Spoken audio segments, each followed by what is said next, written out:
the slide. Hang on. Oh, there we go. Okay. I did, as said, I did my PhD at the University of Cambridge with Sam Strengths, but I also spent a lot of my PhD at Diamond in Oxfordshire.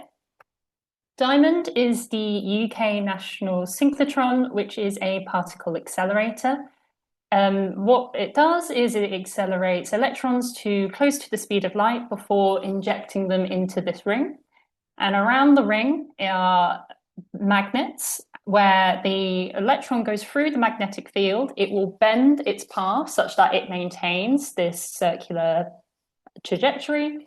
And as it bends, it gives off light in the form of X-rays.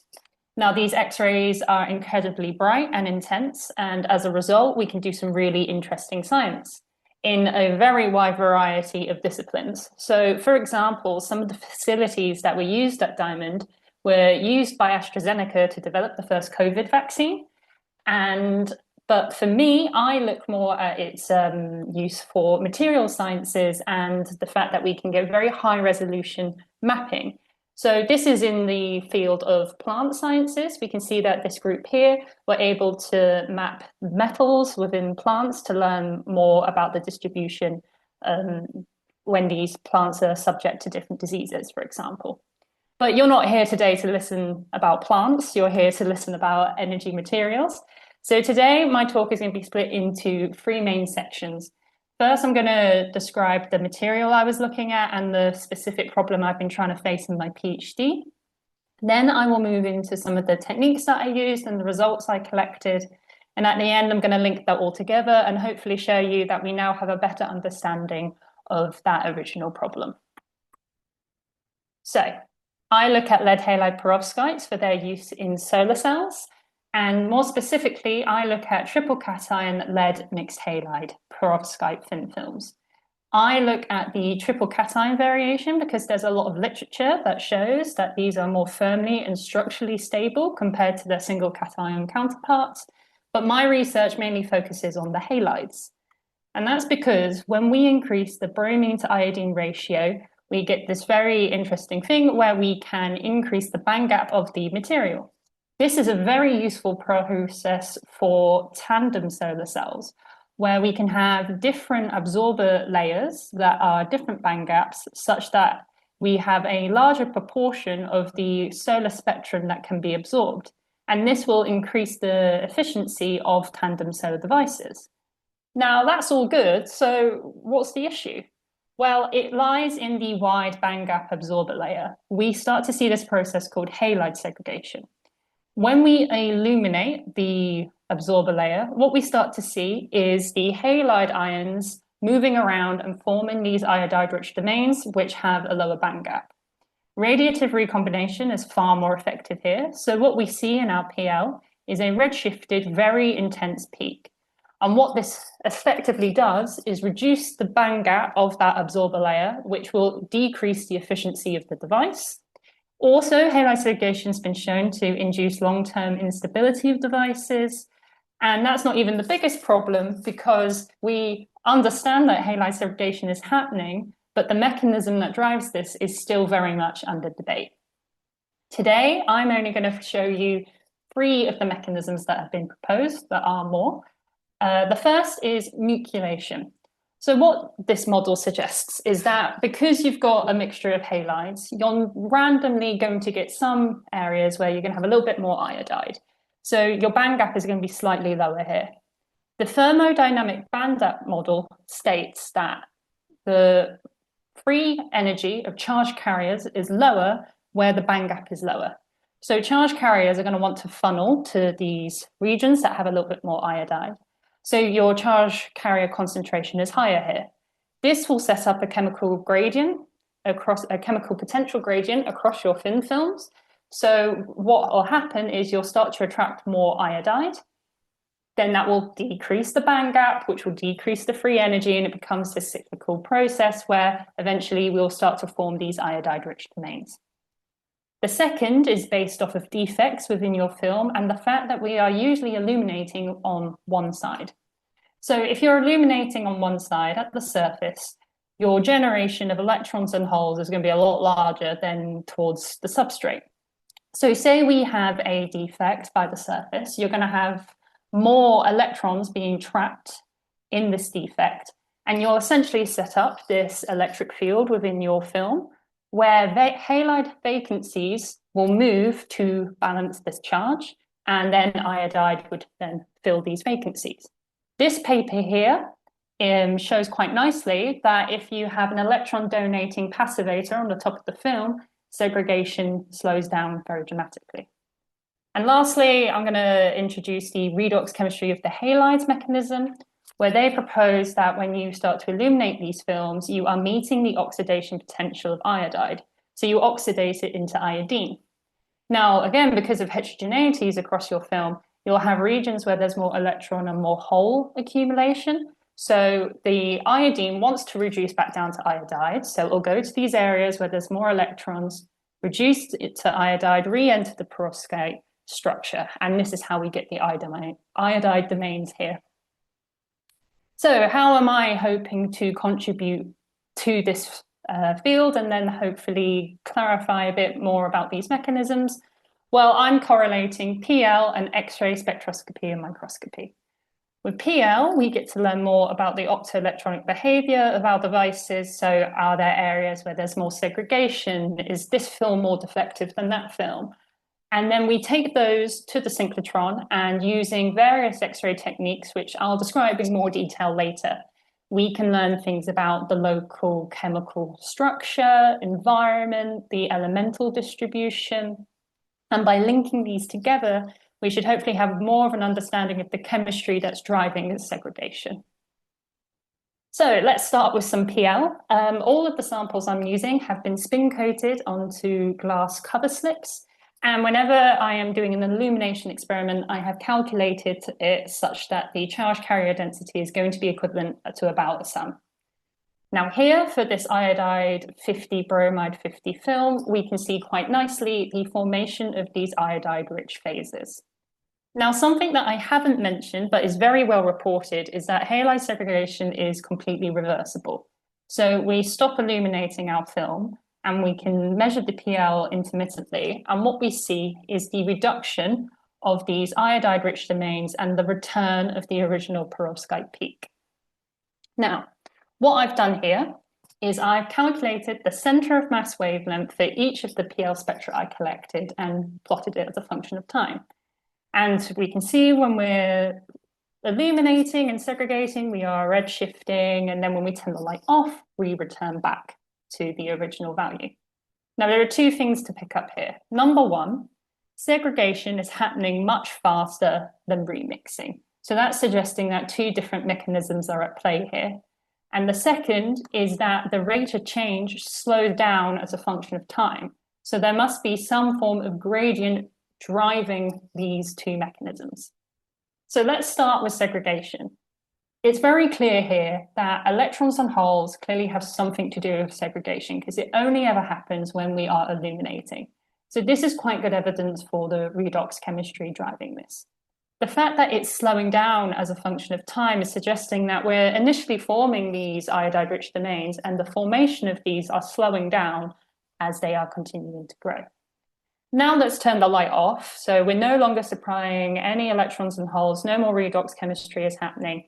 But now we're left with a film that has very high concentrations of iodide and bromide scattered about. So now we've built up this chemical gradient within the sample, and it's not in a very favorable energetic state. So the sample wants to go to a more favorable, more stable state. So what it will do is it will remix along these chemical gradients. And the reason why this is slowing down over time is because that chemical gradient will become less intense as it becomes more homogeneous. Now, let's have a look at some PL microscopy. So here I have done something called hyperspectral PL microscopy. And all you really need to know is in this map, at each position here is its own PL spectrum. I've done the exact same analysis as the previous slide, where at each pixel, I have calculated the center of mass energy in this case.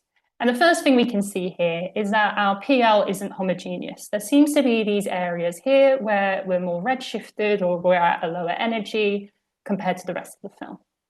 What I've done here is I've continued to illuminate my film for a further 15 minutes, and then I've taken another hyperspectral map. And we can see that we've redshifted, or the film's decreased in energy. So we're segregated, that's what we expect. But what this result shows is that we're segregating everywhere. There isn't just one particular area that is segregating, it's all across the film. Now, if we find a normalized difference between these two films, we can see, yes, we're redshifting everywhere, but there seems to be some regions that segregate more than others. So we've shown that halide segregation has some form of spatial dependence. And very interestingly, we can show that this spatial dependence is actually repeatable. So I've shown previously that halide segregation is reversible. So what I did after this experiment was I took my film, put it in the glove box, left it for a few days, and then repeated this experiment, and then did that all over again. And I compared the difference maps for each of those 3 days. And what I found was the regions that segregate the most happen in the same place every single time. So that's quite an interesting result. It was something that was assumed, but it was nice to prove. But this next result shows us something interesting and sort of contradictory to that. What I've done here is I've compared that segregation map to the PL map before and after. So for this blue scatter plot here, I have spatially correlated these two maps here. And what I have shown is that your starting center of mass has no influence on where halide segregation is going to happen more prominently. What I've shown here with this red scatter plot is I've spatially correlated these two films, and I've shown that regions that segregate the most after light soaking have a lower center of mass. Now, this makes sense because if I am an area that's segregating more, I would assume or expect that there should be more iodide there. And the fact that I have a lower center of mass, a more redshifted PL, agrees with that. So what have I shown here? Well, it's suggesting that that nucleation mechanism that I spoke about a few minutes ago isn't really valid, because that was suggesting that regions where there's more iodide are the seeds for these iodide-rich domains to form. And that result I have there doesn't seem to show that. So this is where going over to diamond can be quite useful. So I am here at I18, which is a mapping beamline, and I did something called X-ray fluorescence, which is an elemental mapping technique. This was my setup. So I put my sample in the sample holder. It can move left and right and up and down, which is like in and out of the screen here, and keeping the X-rays stationary. So what is XRF? How does it work? So I irradiate the sample with an X-ray, and I promote a core shell electron to an unoccupied state, or I ionize it out of the material. So I'm now left with this core hole. Valence band electrons can then recombine with this core hole and give off an X-ray fluorescent photon. Now, this X-ray fluorescent photon, which is detected by my detector here, happens at discrete energies due to dipole selection rules. So it's an element selective technique. So let's say, for example, I want to look at lead across my film. I know that the fluorescent photons are emitted at 11,900 eV. So that's what I set my detector to. And as I'm scanning my sample, I'm measuring the intensities of X-ray photons leaving the material at that energy. I can do that for bromide as well. And I then get this bromine to lead ratio map. Now, the reason why I've done the ratio is that this eliminates all thickness contributions. So what I'm showing here is the pure distribution of bromide across my film. Now, the key item on you will see like, well, what's that massive gap there? Well, that is a scratch that I put into my film such that I could correlate it with my PL measurements that I did at Cambridge. Now, this is the same analysis I did before. All I've done here is I've found regions where I've redshifted the most, so areas that are more prone to segregation, and those that have redshifted the least. So now I have these two masks. I can apply that onto my XRF map, and I can find the distribution of bromide in these two different regions. And we can see here, the distribution is basically the same. So this confirms what I was seeing before, that the initial heterogeneity doesn't seem to dictate where halide segregation is going to happen more. Now, the cool thing with the setup was we were able to install this laser such that we can now do XRF and illuminate it at the same time. And we seem to see the shoulder here, where this is for areas that segregate the most. It seems to be that there's less bromide there, which could make sense because we expect there to be more iodide in these regions. But we decided to conclude that we think this is statistically insignificant. So because there's not that many counts here. So we've decided that it's about the same. But importantly, we've been able to show, again, that the initial heterogeneity doesn't seem to affect where halide segregation is most prominent. Now let's move over to a different beamline that's more specialized for spectroscopy. Now you can see from this diagram here, we had a lot more space to play with. So what we did was we put a spectrometer behind our sample, and we're able to have a sanity check and 100% confirm, are we segregating our samples as we expected?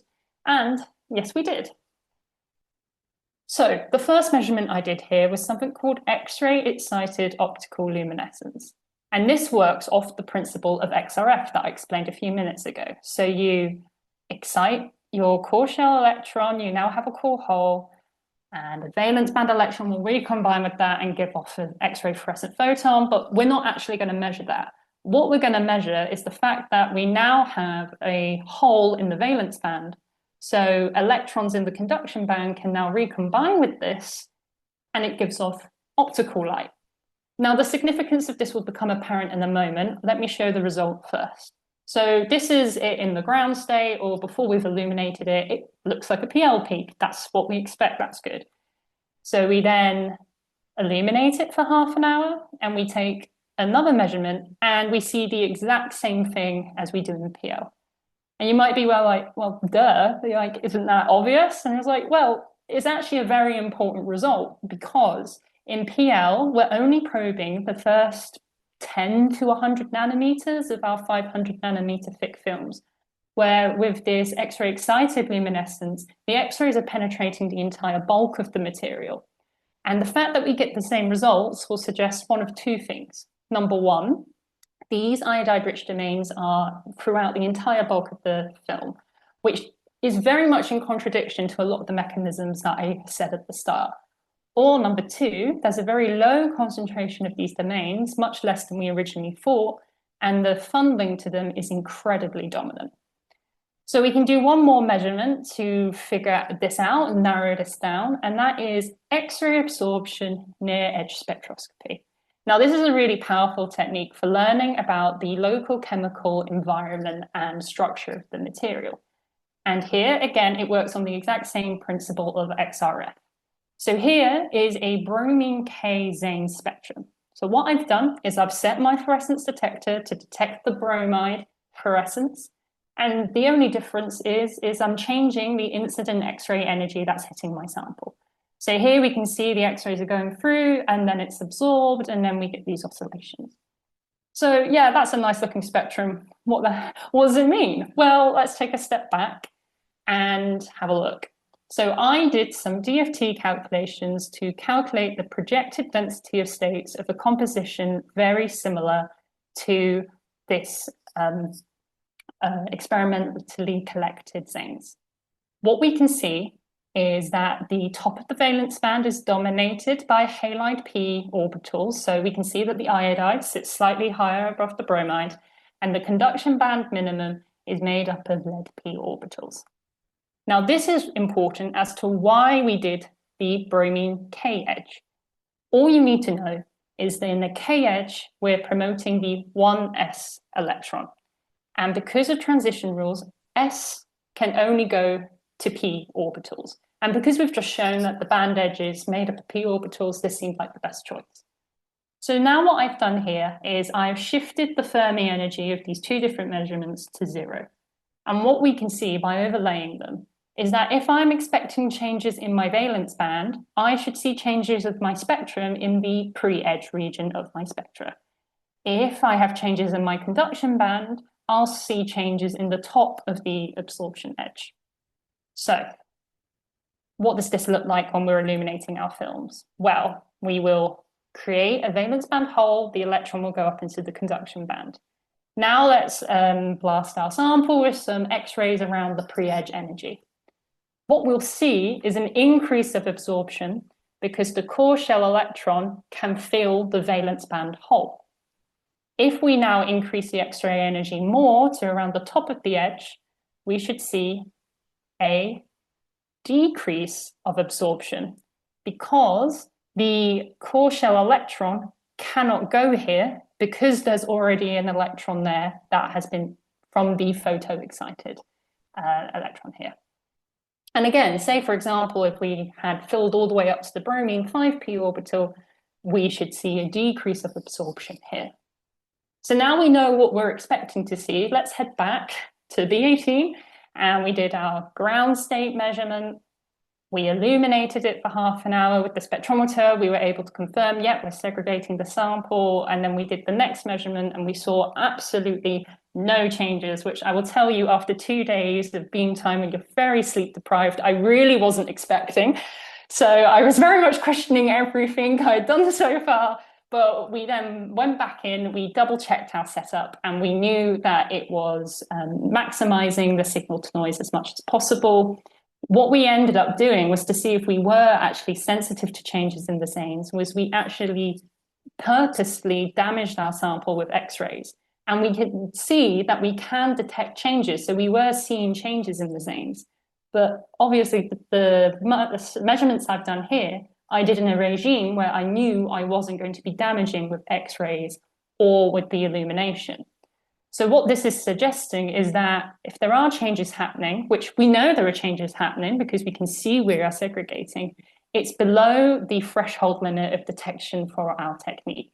So this essentially rules out that first hypothesis I had. Now, the thing that's a little confusing is, well, if it's a low concentration of domains, why in all this literature that I've provided here can I see changes in XRD? Well, in XRD, what they're seeing to start is you have your original peak here, and it will split when you shine light on it as it goes into the two different crystallographic phases of the iodide and bromide-rich peaks. When they turn the light off, they can see it going back to the original peak. Well, if I can see that in XRD and it has the same threshold limit of detection as XANES, why can't you see anything in XANES? Well, they're measuring two different things to start. In XRD, you are measuring the periodicity of the lattice. So if you see changes in periodicity, that's what you pick up. Whereas XANES, you are only measuring the local atomic structure and environment. So we're only looking at a few atoms around the absorbing atom. And also in XANES, you are measuring the linear combination of phases. So for example, if I'm made up of 50% of atom A and 50% of atom B, and they are two different spectra, you measure the linear combination of the two. So if there are only 1% of atoms that are changing and the 99% of the bulk stays the same, those changes are going to be minuscule when you're doing this measurement. Now, we can also explain the funneling and why we can't see that in XANES either. We go back to this diagram here, and we photo-excite the electron, and now let's say the hole funnels over to iodide, and then that electron recombines with that because radiative recombination is so much more effective there. When we do our XANES measurement, we're going to be completely blind to what just happened.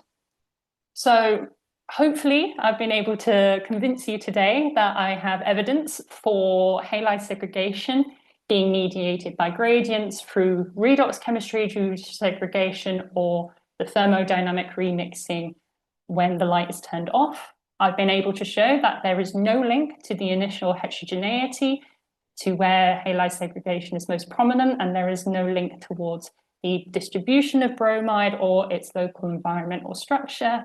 And I've demonstrated at the end there the challenges of picking up and detecting the funneling mechanism that happens during this process. So I'm very much looking forward to our discussion next, but before that, I have a few people that I'd wish to thank. My supervisors, Sam and Diego, everyone in the Strengths Lab in Cambridge who came and helped me on my beam times, the people at I18 and B18 who helped me with these experiments, and I particularly want to shout out these people here, and also to the EPSRC and Diamond for funding my PhD. So thank you.